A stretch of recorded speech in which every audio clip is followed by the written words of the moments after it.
अच्छा जी, ऑन यकम July 22 company issued 5% debentures with par value of 15 million. 5% debenture का मतलब होता है वो डिवेंचर जिनके मुंह के ऊपर लिखा हो 5%, यानी कूपन रेट है। ये क्या है जी? कितने बच्चों ने ये ट्राई किए हैं यार? बस ये जितने जो अगले 5 से 7 10 मिनट में जितने हो गए उसके बाद फिर हमने इफ्रिक वन स्टार्ट कर देना, ठीक है ना? तो फिर ये साथ साथ करते रहेंगे, ऐसे ही फिर पिछले जो छोड़े हैं ऐसी वापसी फिर करते हैं। IFRS 8 के रहते हैं तो साथ साथ इफ्रिक वन चलेगा, साथ साथ पेंडेंसीज चलती जाएंगी इंशाल्लाह। तो होपफुली हम कर जाएंगे इफ्रिक वन को भी। इफ्रिक वन भी हो जाए तो बहुत सारे सवाल जो आपको पता है वो बचे हुए होते हैं, बचे खुचे, जैसे वो रोज वाले सवाल की एडजस्टमेंट थी वो भी फुड़का देंगे साथ ही। अभी तो साथ साथ IAS 12 पड़ा हुआ है, ऐसे काम होने अब। अच्छा, ₹4। अच्छा, कंपनी ने इशू की पार वैल्यू इनकी 15 थी और कंपनी ने इशू की हैं फॉर 20, ठीक है? तो ये पार वैल्यू आ गई, फेस वैल्यू आ गई। हम जो वर्किंग में करते हैं सब कुछ उन्होंने करके दिया हुआ है, 1 नंबर का MCQ है। और ये क्या है जी? Issue price. Next, incurring issue cost of, transaction cost भी आ गई, ठीक है जी। The debentures are redeemable at a premium giving them effective interest rate, ठीक है जी, ये भी आ गया, इफेक्टिव रेट भी आ गया। What expense should be recorded in relation to debentures for the year 30 June 2023। अब डिबेंचर्स इशू की हैं, ठीक है, फाइनेंशियल लायबिलिटी है। अब डिफॉल्ट कैटेगरी क्या है? हम सिर्फ FVTPL में कब जा सका करते थे? जब हेल्ड फॉर ट्रेडिंग हो या मिसमैच रिमूव करना हो। तो ऐसी कोई बात यहाँ पर लिखी हुई है, उसके लिए क्या करना पड़ता था? इसको फिर डेजिग्नेट करना पड़ता था ना। अमोर्टाइज कॉस्ट क्या है जी? आपकी डिफॉल्ट कैटेगरी, तो आप डिफॉल्ट के हिसाब से ही चलेंगे, ठीक है? सही है ना? उसने कहा ट्रेडिंग है ना, उसने कहा मिसमैच रिमूव करने के लिए हमने FVTPL पे रखा हुआ है इनको, तो फिर सादा सी बात है। अब वही उसने कहा जी what expense should be recorded, date, interest expense, interest paid और बैलेंस, ठीक है? तो सारा नक्शा सामने इसलिए रख रहा हूँ। इंटरेस्ट एक्सपेंस आएगा इफेक्टिव रेट पे, इंटरेस्ट पेड आएगा कूपन रेट पे, और बैलेंस आएगा issue price less transaction cost. लो, अब ये कैलकुलेटर पे करने वाली चीज़ होती है, तो आपका दिमाग मैं बना रहा हूँ ये आपके सामने, आपके दिमाग में ये नक्शा होता है पर्चे के अंदर। डायरेक्ट आपने यहाँ पर ये फिगर लिखनी थी। बोलो जी, इशू प्राइस क्या है जी? 20, ट्रांजैक्शन कॉस्ट 0.5, तो ये बन गया 13.5। अच्छा, उसके बाद ये यकम जुलाई 2022 है, ठीक है, जिस दिन आपने ये इशू किए। उसके बाद इसका ईयर एंड मैंने अभी नहीं देखा सवाल क्या कह रहा है। 30 जून 2023 होगा, एक साल पूरा, तो 19.5 पे लगाओ 8%, हाँ 1.56। अच्छा, वैसे ना एक एहतियात किया करो MCQs के अंदर, ये तो इत्तफाकन सेम हो गया, आपने राउंडिंग नहीं करनी। जैसे मिसाल के तौर पे यहाँ पे आ जाता 1.5673, तो हो सकता है यहाँ पर ऑप्शंस में होता 1567330, एक मिसाल दे रहा हूँ। तो आपने राउंडिंग नहीं करनी है MCQs में, फिगर एग्जैक्ट मैच नहीं होती, तो अब इत्तेफाक से होगी, चले ठीक है, ओके। अच्छा, अब वो क्या कह रहा था? What expense should be recorded in relation to debenture for the year. ना तो मुझे इसकी ज़रूरत है ना मुझे इसकी ज़रूरत है, मुझे इसकी ज़रूरत थी, और वो भी क्या कह रहा है? फॉर द ईयर 30 जून 23, तो पूरे साल का इंटरेस्ट मांगा था। इतना आसान MCQ, तो ये सारी वर्किंग आपने नहीं करनी थी, आपने सिर्फ कैलकुलेटर के ऊपर डायरेक्ट ये लिखना था 19.5, उस पर आपको पता होना चाहिए था एक्सपेंस रिकॉर्ड होता है इफेक्टिव रेट इंटू 8% करना था, आपने देखना था पूरा साल गुजर गया है, तो ये आपका ऑप्शन डी करेक्ट ऑप्शन था, ठीक है। Siri Limited purchased 1 million shares of another company, purchased 1 million shares, investment in debentures आ गया, शेयर्स आ गया, sorry, investment in shares, financial asset at fair value of 23 per share. तो 1 million into 23 per share, तो calculator पे निकालने की जरूरत नहीं है, 23 मिलियन रुपए, 23 मिलियन रुपए पर इन्होंने परचेज किया, ठीक है। Also incurred transaction cost of 0.5। अब ये तो बात की बात है कि 23.5 पे रिकॉर्ड करना है, या 23 पे और 5 को एक्सपेंस करना है, तो मॉडल डिसाइड करेगा। S L consider investment as a strategic equity investment and not for trading. Okay okay, तो इसका मतलब आपने इसको रिकॉर्ड करना है 23 प्लस 0.5। अच्छा, अगली बात, विच of the following statement is or are correct in this, है पता नहीं, हम तो कुछ और कर रहे हैं। On initial recognition investment can be recorded at 23 और 23.5 डिपेंड ऑन क्लासिफिकेशन। क्या तो सही रहा है, क्या कह रहा है, इन्होंने इसको हेल्ड फॉर ट्रेडिंग नहीं रखा हुआ। तो आपको पता ही है, आपने जब इन्वेस्टमेंट इन शेयर्स करनी होती थी तो आपसे कहा जाता था शॉर्ट टर्म के लिए, शॉर्ट टर्म के लिए, ट्रेडिंग के लिए। आप कहते थे यस, तो कहते थे FVTPL लगा लो। और अगर आप कहते थे शॉर्ट टर्म के लिए तो आप कहते थे नो, तो आपसे फिर पूछते थे लगाना है FVTPL, नहीं तो FVT OCI में चले जाओ, वापसी कोई नहीं। अब वो क्या कह रहा है, वो कह रहा है इनिशियल रिकग्निशन पे इन्वेस्टमेंट को हम रिकॉर्ड कर सकते हैं 23 पे या 23.5 पे, दोनों पे, क्लासिफिकेशन के ऊपर डिपेंड करते हुए। बिल्कुल सही कह रहे हैं। चाहे शॉर्ट टर्म के लिए नहीं भी है, आपके पास ऑप्शन तो FVTPL वाला है ना, तो अगर आपने इसको FVTPL पे रखा तो इन्वेस्टमेंट 23 पे रिकॉर्ड होगी, और अगर FVT OCI में चले गए तो 23.5 पे होगी। तो 1 इज करेक्ट, 1 इज करेक्ट, ये तो करेक्ट है, ये करेक्ट ही है ना, कि गलत लग रही है आपको। आगे कहता है on subsequent measurement investment must be carried eight fair value only. बिल्कुल जी, शेयर्स में ऑप्शन ही दो हैं, कहीं अमोर्टाइज कॉस्ट है शेयर्स में। अमोर्टाइज कॉस्ट वो था जिसके अंदर फेयर वैल्यू पर इसको नहीं लेकर जाते हम अपने इंस्ट्रूमेंट को। अमोर्टाइज कॉस्ट तो इन्वेस्टमेंट डिवेंचर्स में था अगर फाइनेंशियल एसेट की बात करें, और फाइनेंशियल लायबिलिटी में था अगर हम उस तरफ चले जाएं। अमोर्टाइज कॉस्ट शेयर्स में था ही नहीं, शेयर्स के अंदर अमोर्टाइज कॉस्ट वाला ऑप्शन है ही कोई नहीं। या FVTPL है या FVTOCI है, FV है, फेयर वैल्यू है। तो इसका मतलब सब्सिक्वेंट मेजरमेंट में तो इन्वेस्टमेंट को लाजिम है कि आप कैरी करें एट फेयर वैल्यू ओनली। हाँ, गेन लॉस कहां जाना है वो अलग बात है, अगर FVTPL मॉडल PL में ले जाओगे, FVTOCI तो OCI में ले जाओगे, पर इन्वेस्टमेंट को हमेशा किस पे रखना है। जितने सवाल किए हैं बेशक उठा के देख लो आप, कैंगरू वाले सवाल में दोनों तरह के सवाल थे इकट्ठे, अच्छे इसलिए लगता है वो हमें बार बार हम कंपेयर करें, दोनों को फेयर वैल्यू पे रखा था, FVTPL FVTOCI, तीसरा मॉडल है ही कोई नहीं। फेयर वैल्यू कहां जाती है, मतलब फेयर वैल्यू गेन लॉस कहां जाता है, ये बात की बात। तो ये भी करेक्ट है। कोई है ऑप्शन जी? ओनली 1 इज करेक्ट, नहीं नहीं, ओनली 2 नहीं नहीं, बोथ आर यस, तो C is the correct option. अब इस तरह की तो फटाफट कर सकते हैं ना, ये वाला MCQ तो कर ही लें। ये जो है ना अंग्रेजी वाला है तो फटाफट कर लेना। Which of the following statement is or are correct, an investment in equity instrument of another entity can not be classified as subsequently measured at amortised cost. सही कह रहा है। एक मिनट भाई इधर देखना, इन्वेस्टमेंट इन शेयर्स, ये किसकी बात कर रहा है, investment in shares. Investment in shares के दो मॉडल्स थे, FVTPL FVTOCI, और तीसरा था अमोर्टाइज कॉस्ट, है ना, नहीं था। वो क्या कह रहा है, an investment in equity instrument of another entity, investment in shares को ही कहते हैं, can not be classified as subsequent. सही कह रहे हैं भाई, तू सही कह रहा है, करेक्ट है, बिल्कुल करेक्ट है तेरी बात। ये कैन नॉट बी क्लासिफाइड, भाई शेयर्स में तो अमोर्टाइज कॉस्ट है ही नहीं, ठीक है। Next, N investment in date instrument of another entity, ये अब क्या आ गया, ये क्या आ गया जी, इन्वेस्टमेंट इन शेयर्स नहीं है बल्कि इन्वेस्टमेंट इन डिबेंचर्स है। अब इन्वेस्टमेंट इन डिबेंचर्स आ जाए तो उसके लिए क्या मॉडल था जी, अमोर्टाइज कॉस्ट, FVTOCI और FVTPL।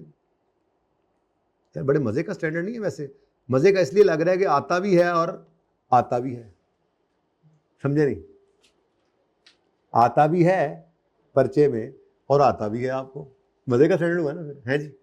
अच्छा चले, कहता है investment debt instrument of another entity can not be classified as subsequently through FVTOCI। नहीं, ये गलत कह रहा है, यू आर रॉन्ग भाई।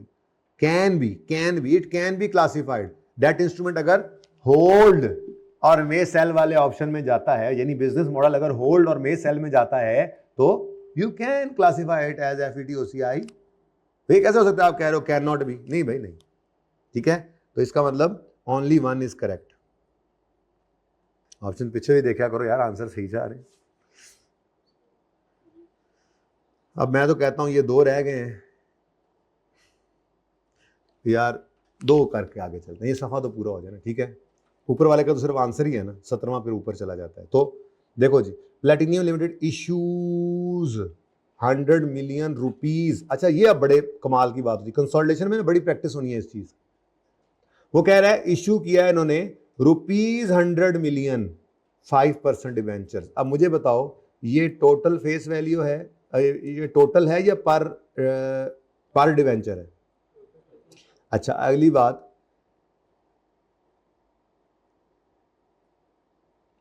Platinum Limited issues ₹100 million face value है, ₹100 मिलियन फेस वैल्यू और 5% कूपन रेट है, ठीक है। और यकम जनवरी पे इन्होंने इशू किया, इनकर किया इन्होंने इशू कॉस्ट ऑफ 3 मिलियन, ठीक है जी। These debentures are redeemable at a premium, meaning that effective interest rate is 8%, तो coupon rate 5, effective 8। What is the finance cost to be shown in P&L for the year 31 दिसंबर 15? अब issue किस पे किया है जी इन्होंने? कहीं उसने लिखा हुआ है कि इशू करना प्रीमियम पे, रिडीम होना है प्रीमियम पे, इशू प्रीमियम पे हुआ है। अच्छा दूसरी बात, ये इशू किए हैं इन्होंने डिबेंचर्स, तो ये क्या है? Financial liability. तो फाइनेंशियल लायबिलिटी में तो अमोर्टाइज कॉस्ट ही है, एफईटीपीएल तो इसमें नहीं जा सकता, तो ट्रेडिंग के अंदर होता तो होता। अब इसको रिकॉर्ड किस पे करना है हमने? फेयर वैल्यू है कि ट्रांजेक्शन कॉस्ट सवाल में है, इशू कॉस्ट माइनस, तो इसका मतलब किस पे रिकॉर्ड किया आपने? अब ये डायरेक्ट आपने पर्चे में लिखा, पूरी वर्किंग करूं या ठीक है? 97 इशू प्राइस लेस ट्रांजेक्शन, ये तो लिख दूं ना, इशू प्राइस 100 है, ट्रांजेक्शन कॉस्ट 3 है, तो 97 पे आपने टेबल ना बनाओ, 97 पे रिकॉर्ड किया। अब पीएनएल में लेकर जाना है आपने वो इंटरेस्ट जो इफेक्टिव रेट वाला है। इफेक्टिव रेट क्या है? अब यहां पर रुक कर देखो किस दिन डिबेंचर इशू किए थे और ईयर एंड क्या बता रहा है? ले पूरा साल ही आ गया, क्या आंसर आता है?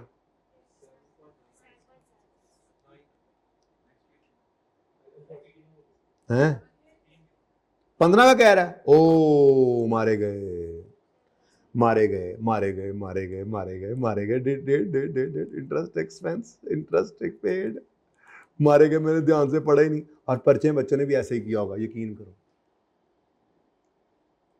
तो आप तो ध्यान से पढ़े हैं, ठीक है, मेरा तो पर्चा पास है, मैं तो, मेरे तो वारा खाता है, मुझे तो आपने बता दिया, क्लास चल रही थी, मैंने माजरत कर ली, आगे चल पड़े। आप किससे माजरत करेंगे फिर? अपने आप से। खुद को माफ कर पाएंगे क्या कि इतना देखो कितना आसान? और कितने नंबर है इसके? 1 नंबर है, पता नहीं है, 1 तो होना चाहिए, ठीक है। अब ये 1 नंबर का मिसाल के तौर पे, और 1 नंबर ही आपका वो वाला था जिसने आपको आगे पहुंचाना, तो कितना दुख लगेगा, क्योंकि सब कुछ आता भी था और मेरी तरह 15 नहीं देखा, 14 में आपने इनको इशू किया है। तो भाई यकम जनवरी 14 पर 97 पे रिकॉर्ड हुआ, 31 दिसंबर 14, जल्दी करो। इंटरेस्ट एक्सपेंस एड आप डायरेक्ट करो 8% पे 7। अब क्योंकि मल्टीपल ऑप्शंस हैं नहीं, इसलिए सुकून मारे आपने फिल द ब्लैंक ही फिल करनी है ना।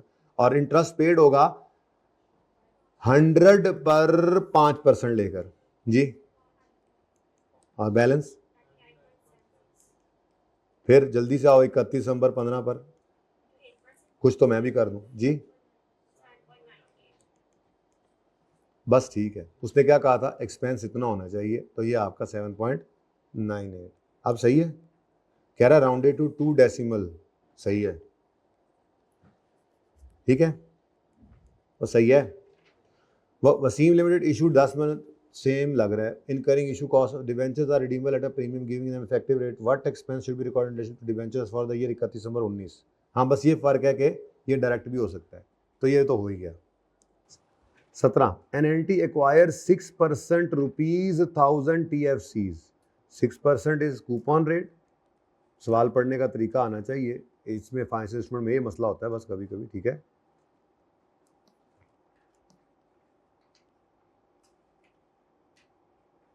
और 1000 is the face value.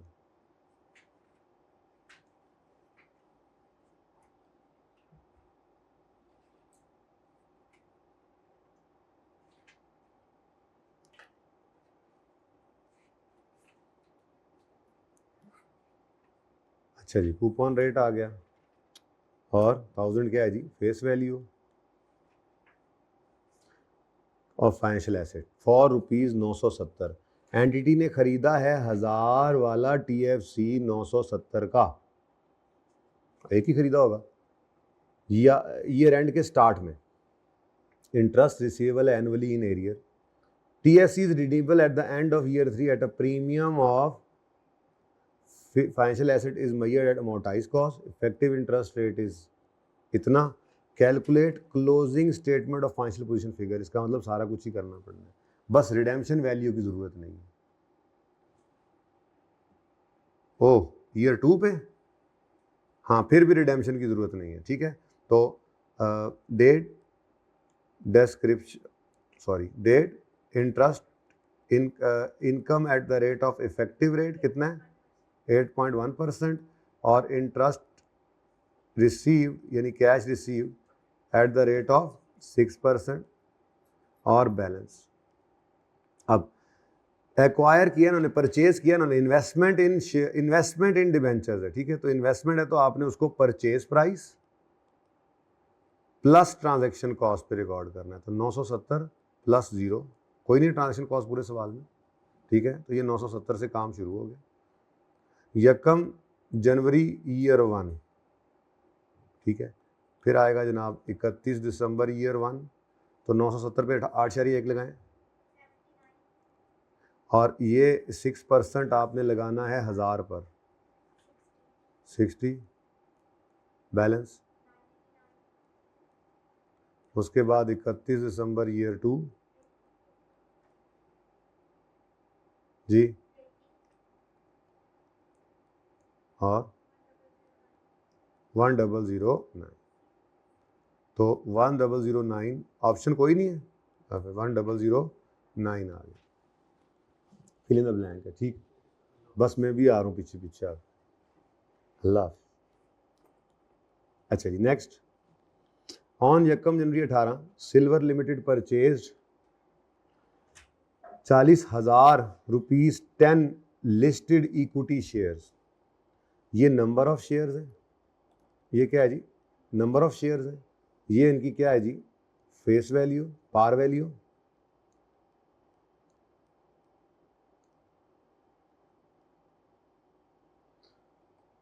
At a price of 30 per share, ये इसकी क्या है जी, purchase price. Irrecoverable election was made to recognise the asset at fair value through irrevocable election. ज़ाहिर है लॉन्ग टर्म के लिए होंगे तभी वो इलेक्शन का ऑप्शन मिला होगा, इलेक्शन उन्होंने कर लिया इररिवोकेबल। ट्रांजैक्शन कॉस्ट 30,000 की है, कैपिटलाइज करेंगे, purchase price plus transaction cost पे आने। At the year and the shares were trading at 60 पर शेयर, फेयर वैल्यू होगी। What amount in respect of these shares will be shown under investment in equity instrument in the statement of. अब इतनी लंबी कहानी में से सिर्फ आपने क्या ढूंढना था, 40,000 शेयर्स इंटू 60, धोखा नहीं खाना था। पूरी कहानी तो क्या है, पूरी कहानी शुरू हो जाओ, इन्वेस्टमेंट शेयर्स का लेजर बनाओ, परचेज प्राइस है 30 इंटू 40,000 प्लस 30,000 की ट्रांजेक्शन कॉस्ट, फिर ईयर एंड के ऊपर फेयर वैल्यू निकालो, गेन लॉस निकालो। पागल है क्या? अच्छा करके दिखाओ, सारी बात समझ आ रही है सबको, समझ आ रही है कि करके दिखाऊं, ये समझ आ रही है बात, पक्की बात है ना। हाँ तो ये पागलों की तरह नहीं शुरू हो जाना, सामने नजर आ रहा है वो क्या कह रहा है कि वो कौन सी अमाउंट इन शेयर्स की पीएन बैलेंस शीट के अंदर इन्वेस्टमेंट इन इक्विटी के हेड में नजर आएगी, तो वो तो क्लोजिंग अगर fair value through profit and loss है या फेयर वैल्यू थ्रू ओसीआई है, हमने फेयर वैल्यू पर उठाकर रखना होता है अपनी इन इन्वेस्टमेंट्स को, गेन लॉस कहाँ लेके जाना है, ओसीआई में। तो बैलेंस शीट में तो उसने फेयर वैल्यू पर नजर आना है, तो फिर ये डायरेक्ट यहाँ से 40,000 इंटू 60 करें, आंसर इज जी 2.4 मिलियन। यहीं पे ब्रैकेट में वर्किंग शो कर देता हूँ मैं, पेपर में वर्किंग की जरूरत नहीं होती है, ठीक है। अस्कर को तो बुला दें भाई, मैसेज कर दें।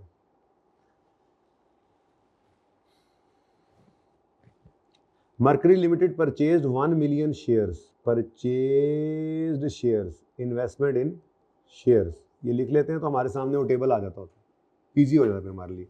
इन Jupiter Limited a listed company for 40 million on यकम जनवरी, तो ये क्या है जी, इसकी purchase price. By the end of year 31 दिसंबर 17 पे fair value of Jupiter Limited shares had move to 48,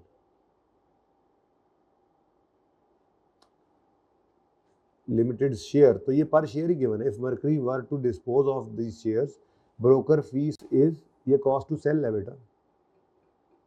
कहता है अगर मर्करी ने इनको बेचना है तो ब्रोकर क्या लेगा, 5 लाख रुपए ट्रांजैक्शन कॉस्ट। लेकिन वो क्या पूछ रहा है, वो कहता है what is the correct treatment of shares at the end of year. अब hold shares in investment at, देखो आपने इन्वेस्टमेंट इन शेयर्स किया है तो इसके अंदर आपके पास सिर्फ 2 ही ऑप्शन हैं, या तो आप FVTPL में जा सकते हैं या आप FVTOCI में। अच्छा, अब वो कहता है होल्ड शेयर इन इन्वेस्टमेंट, अगर तो आप FVTPL में हैं तो आपने इसको 40 इंटू 1 मिलियन शेयर्स, तो 40 मिलियन रुपीस पर रखें अगर आप FVTPL में हैं। और अगर आप FVTOCI में हैं तो 40 प्लस ट्रांजैक्शन कॉस्ट कितनी है, 0.5, 40.5 लिख दूँ डायरेक्ट, 40.5 मिलियन, ये 5 लाख 0.5 मिलियन होता है ना, 40.5 मिलियन FVTOCI में है तो ये इस पे रख लें, ठीक है। अच्छा, अब वो कहता है ईयर एंड के ऊपर फेयर वैल्यू हो चुकी है शेयर्स की 48, तो मतलब 48 मिलियन पे आप ईयर एंड पे ले आए। अब जौन सा मर्जी मॉडल हो ईयर एंड पे, जौन सा मर्जी मॉडल हो ईयर एंड पे आपने इसको 48 मिलियन पर ही लेकर आना है, ठीक है। फेयर वैल्यू बैलेंस शीट में फेयर वैल्यू नजर आती है। अब वो क्या कह रहा है, ट्रीटमेंट बताओ ईयर एंड पर, तो हमने कहा जी ईयर एंड पर ले जाओ 48 पे उठाकर इसको। और गेन लॉस, अब यहाँ पे चुप, कहीं से पता ही नहीं चल रहा कि क्या करें। अब देखो शेयर्स के अंदर डिफॉल्ट कैटेगरी क्या है, देखो ना, अगर शॉर्ट टर्म के लिए ये शेयर्स हैं फिर FVTPL है, और अगर ये शॉर्ट टर्म के लिए नहीं है लॉन्ग टर्म के लिए है तब भी ऑप्शन तो उसको बताना पड़ता है कि इररिवोकेबल इलेक्शन हमने कर लिया है थ्रू, वरना तो यहाँ पर वो लिख भी देता लॉन्ग टर्म के लिए हैं तब भी हम इस चीज़ को ढूंढते हैं कि कहीं ये इसने दावा किया हुआ है कि मैंने इररिवोकेबली इसको इलेक्ट किया थ्रू OCI। अगर ऐसा नहीं है तो फिर FVTPL तो डिफॉल्ट कैटेगरी है ही, तो इसलिए मैं इसको इग्नोर कर रहा हूँ और मैं 40 से उठाकर इसको ले आऊँगा 48 मिलियन। और ये 0.5 कॉस्ट टू सेल, ये कोई हम बायोलॉजिकल एसेट बेच रहे हैं कि हम उसको ये एंड पे fair value less cost sell पे करें, धोखा नहीं खाना, ठीक है। तो हो तो hold shares in investment eight 47 ना भाई ना, होल्ड शेयर्स एट, हाँ ये तो ठीक है, with 8 million gain being taken to, बिल्कुल सही है। डिफॉल्ट कैटेगरी तो यही कहती है डिफॉल्ट। होल्ड शेयर्स इन, ये तो सही है, with 8 million gain shown in, नहीं यार स्टेटमेंट इक्विटी में नहीं जा सकता, उसने बताया नहीं है कि उसने इररिवोकेबल भी डेजिग्नेट किया इसको थ्रू OCI। होल्ड सही है, विद 7.5 शोन इन, यार क्या कह रहे हो, OCI वाला चक्कर ही कोई नहीं है, बी ही सही ऑप्शन है। 14 iron limited has 5% ₹30 million redeemable preference shares in issue, coupon rate है, और ये क्या इसकी फेस वैल्यू ₹30 मिलियन, ये नंबर ऑफ शेयर्स नहीं है, नंबर ऑफ शेयर्स नहीं, जो कि 5 साल में रिडीम होंगे। हाँ शेयर्स हैं पर नाम की शेयर्स हैं, प्रेफरेंस शेयर्स वो भी कौन से वाले, तो ये तो लाइबिलिटी होती है। How should the preference share capital and preference dividend be presented in financial statements, ये तो आपको रिवाइज नहीं कराया लेकिन ये इंट्रो का कॉन्सेप्ट है। आपकी स्टेटमेंट ऑफ कॉम्प्रिहेंसिव इनकम में PNL में फाइनेंस कॉस्ट के अंदर आपका इंटरेस्ट आता है, इंटरेस्ट आता है लोन वाला भी, इंटरेस्ट आता है लीज वाला भी, और डिविडेंड आता है रिडीमेबल प्रेफरेंस शेयर कैपिटल का भी, फाइनेंस कॉस्ट है, ठीक है। ये बात समझ आई, अगली समझ आई ये बात, PNL के अंदर आएगा फाइनेंस कॉस्ट में। अगली बात, बैलेंस शीट के अंदर हम इसको कहते हैं जी ये लायबिलिटी ही है, इक्विटी के अंदर इसको नहीं शो करना बल्कि इसको लायबिलिटीज के अंदर जहाँ पे बैंक लोन आ रहा है वहीं पर आपको रिडीमेबल प्रेफरेंस शेयर कैपिटल भी नजर आ रहा है, ठीक है। तो ये इसकी जनाब प्रेजेंटेशन है, PNL के अंदर फाइनेंस कॉस्ट में और बैलेंस शीट में लायबिलिटीज। अब ये पढ़ा हुआ है ना FAR 1 में, पढ़ा हुआ है कि नहीं? पढ़ा हुआ है ना? अच्छा, preference share capital as equity, preference share capital as equity, ना ना ना ना ना, ये अगर ये कौन से वाले प्रेफरेंस शेयर्स हैं, तो ये तो इक्विटी है ही नहीं भाई, ये तो वापसेबल है, ठीक है। और प्रेफरेंस डिविडेंड को नहीं यार, पहला ही गलत हो गया तो बाकी आगे क्या चले। वैसे ये दोनों बातें गलत लिखी हैं उसमें। ये डिविडेंड नाम का डिविडेंड है, इसको चेन इक्विटी में नहीं लेकर जाते, इसको पीएनएल में फाइनेंस कॉस्ट में इंटरेस्ट के तौर पर रिकॉर्ड करते हैं, ठीक है। प्रेफरेंस शेयर कैपिटल को इक्विटी बनाओ, फिर वही गलत बात। प्रेफरेंस डिविडेंड को पीएनएल में ले जाओ, ये सही है लेकिन पूरा सही नहीं है। प्रेफरेंस शेयर को लायबिलिटी बनाओ, और प्रेफरेंस डिविडेंड को प्रेफरेंस शेयर्स को नजर नहीं आ रहा, प्रेफरेंस शेयर्स को लायबिलिटी बनाओ, प्रेफरेंस डिविडेंड को शुक्र है,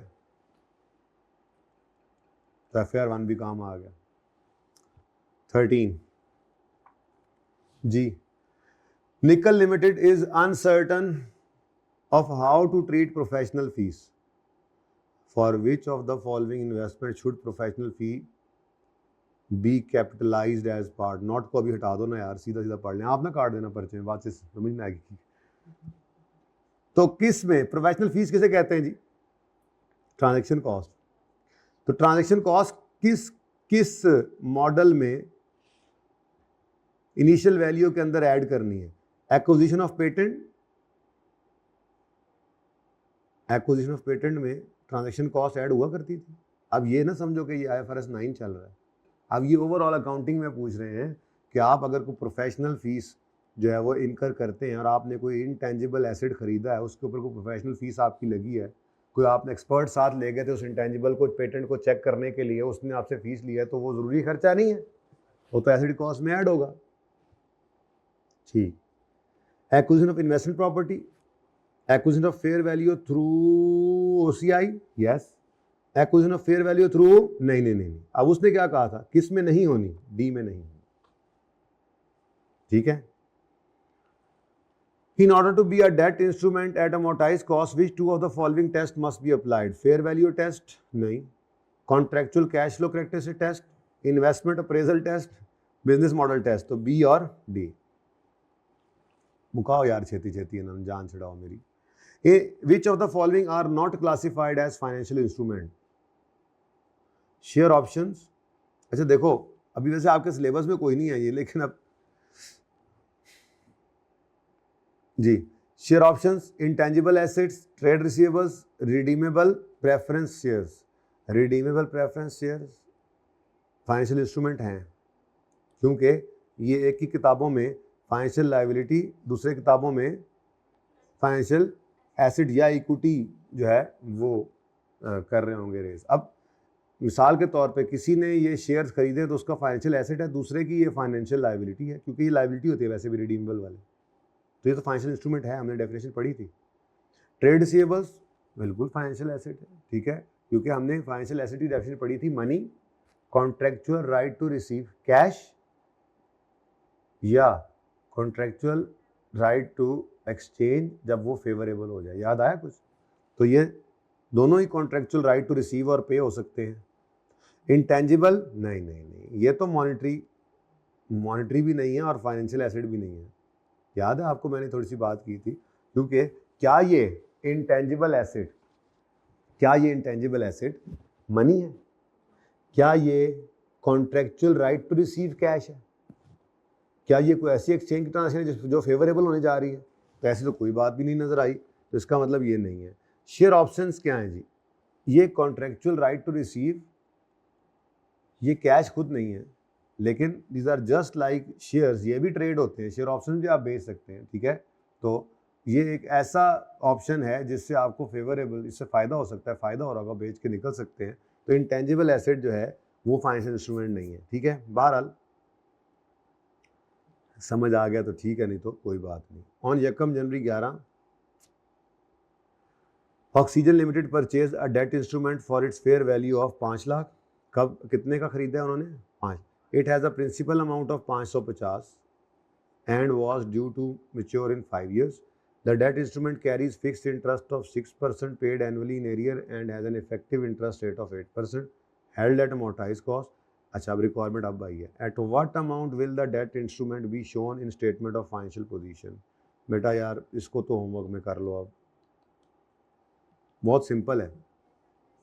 हमने खरीदा, अब डिस्काउंट पे है, ठीक है, तो 5 लाख से अमाउंटेज स्केड्यूल शुरू कर दो, 8% इफेक्टिव है, ऐड करी जाओ, 6% फेस वैल्यू का, फेस वैल्यू क्या है, प्रिंसिपल वैल्यू, पार वैल्यू, ये 550 माइनस करते जाना, कर लोगे ना वर्किंग।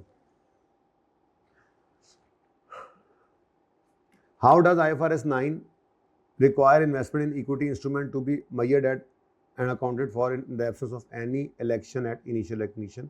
अगर इन्वेस्टमेंट इन शेयर्स है और कोई इलेक्शन नहीं है, तो अभी तो देख कर आ रहे हैं कोर MCQ, किस में करेंगे, fair value with changes going through profit and loss, सही, fair value changes going through नहीं, मोटाइज को नहीं, नहीं नहीं नहीं ए, ठीक है जी, कोई नहीं रह गया, बस कुछ नहीं रह गया, जो कैलकुलेशन वाले आएंगे मैं आपको दे दूंगा, ठीक है।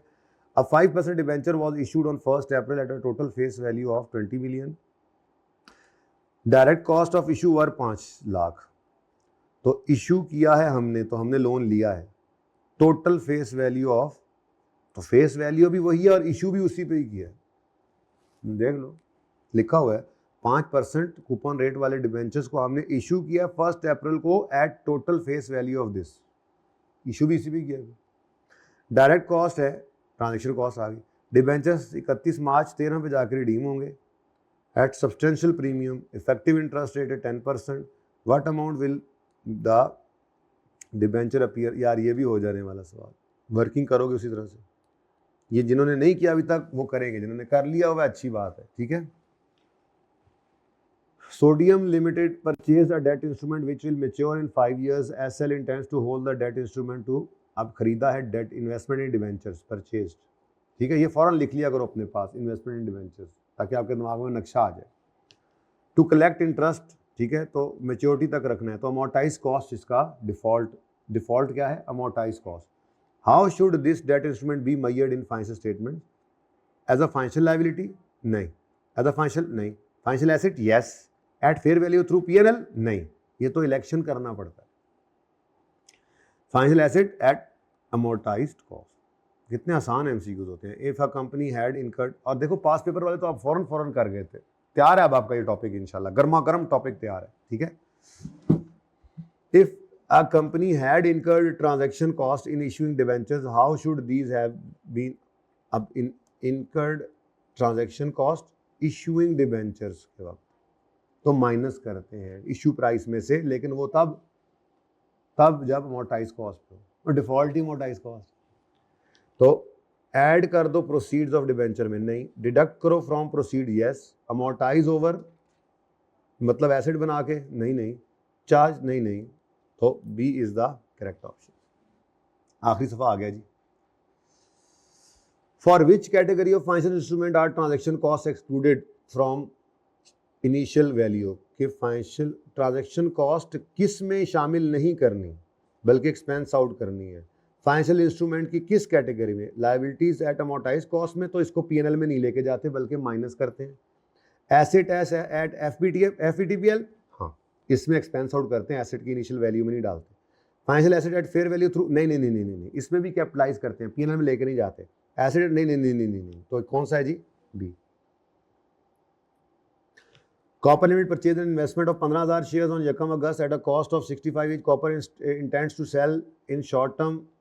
ट्रांजेक्शन कॉस्ट है इतनी, at 30 September these shares are इतना, गेन है इन्वेस्टमेंट का, वो फाइनेंशियल स्टेटमेंट में कहाँ पे रिकॉर्ड होगा, PNL में रिकॉर्ड होगा, और क्या, गेन कहाँ रिकॉर्ड होगा, PNL में। होमवर्क में कर लोगे ये, या देख ही लें चले कि कर लोगे, ओके, छुट्टी दी पैगी इन्होंने, अच्छा जी। Diamond Limited purchase 10,000 shares on यकम सितंबर 14, making election to use alternative treatment. भाई आपको बताया था परचेज्ड शेयर्स है ना, तो इन्वेस्टमेंट इन शेयर्स है, तो इन्वेस्टमेंट इन शेयर्स जो है उसकी डिफॉल्ट कैटेगरी क्या है, FVTPL, और इलेक्टिव मॉडल क्या है, इसको इलेक्टिव भी कहते हैं, इसको अल्टरनेट भी कहते हैं, ये पढ़ाया था मैंने आप, वो कौन सा है जी, FVT-OCI।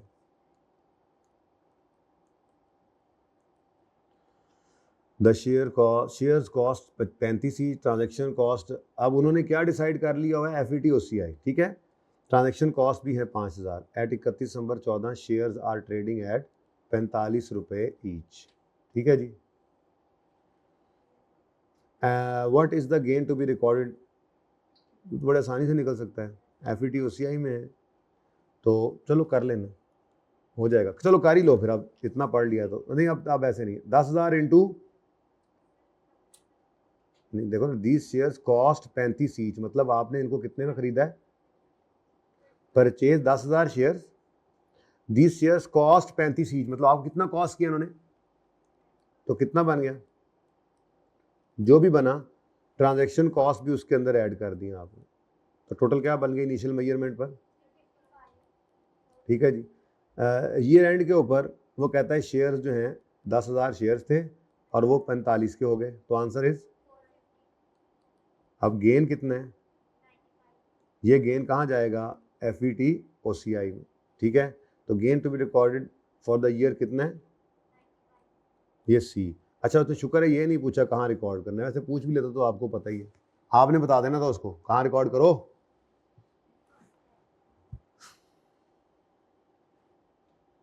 चल next, what is the default classification of equity instrument, FVTPL,